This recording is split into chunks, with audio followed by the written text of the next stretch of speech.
So this video is going to be made kind of explaining what I did to my truck to fix what I believe people call the term wild vents.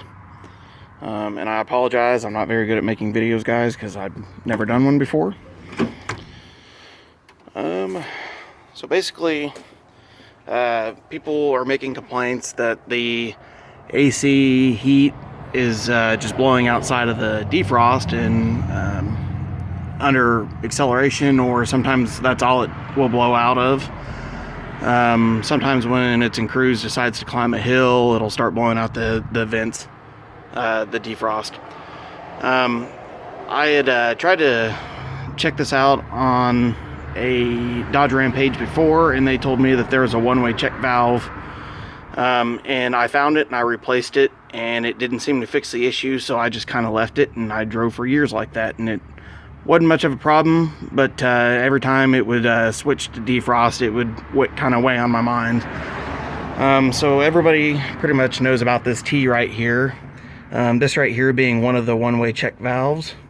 All of this vacuum stuff is just tied in together with the AC, I guess, and the cruise control even.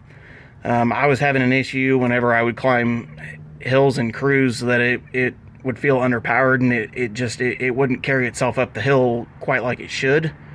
And I think that had a lot to do with it. Well, turns out there's actually two of these one-way check valves.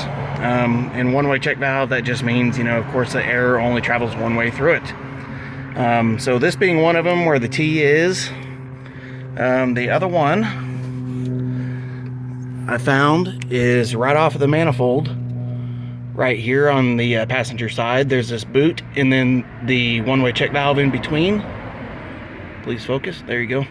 And then the hose going into it. And ultimately, I believe that ends up leading to this piece here also. Those both need to be functioning properly. I ended up switching one of them out originally, like I said, and it didn't fix my issue, and I just kind of drove like that for a while, and then I learned of this second one here, and I replaced it, and it seems to fix the issue. The important thing about these is to make sure that you get them in the correct direction when you're putting them in. I'm not saying that this will be the fix-all to everybody's vacuum issue or their wild vents issue, because sometimes it could probably be a little bit further in there.